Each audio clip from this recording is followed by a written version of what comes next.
Buongiorno ragazzi e bentornati sul mio canale. Voglio, la prima cosa che volevo dire, andate sul canale Urbex Puglia su YouTube e andate a visionare il video che abbiamo pubblicato ieri pomeriggio, perché ne vale la pena, vi posso garantire che ne vale la pena. Abbiamo fatto un'esplorazione pazzesca.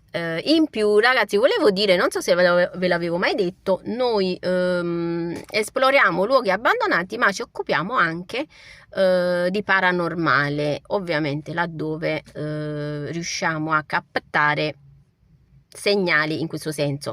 Vabbè ragazzi, detto ciò, voglio dire una cosa veloce, stretta, e in napoletano ovviamente ragazzi, perché il mio canale sarà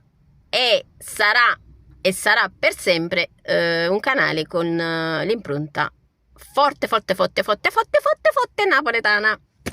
Io vivo da molti anni qua a Taranto, lo sapete, vivo in Puglia, però ho vissuto comunque, sono nata, cresciuta, pasciuto, come si dice a Napoli, e vissuta tanti anni a Napoli. Voi non vi faccio calcolo, e poi dicete che sono vecchia.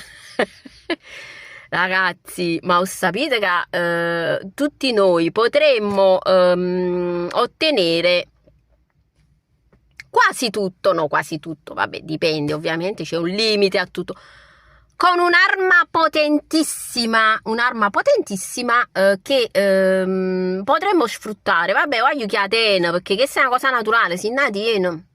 Non esistono né scuole né corsi per imparare, insomma, questa cosa. Indovinate, voglio la simpatia, capito? Ragazzi, la donna già di per sé, essendo femminile, se poi è pure un po' piacente, io non sto parlando di me, diciamo che già insomma sta un po' un passo avanti all'uomo, no? Però se è pure simpatica, si tiene pure la simpatia, è fatta. Vabbè ragazzi, io la simpatia sicuramente ce l'ho, modestamente, questo mi voglio vantare di questa cosa. Ma al di là, io sono napoletana e quindi la tengo proprio nel sangue, nel DNA.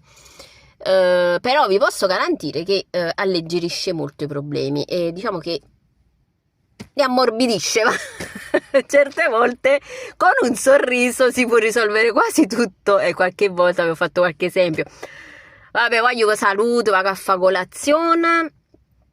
Vi aspetto, mi raccomando, vi aspetto su Urbex Puglia, andate a vedere il video e iscrivetevi, e vi aspetto anche sul mio canale, e quando ci vuoi.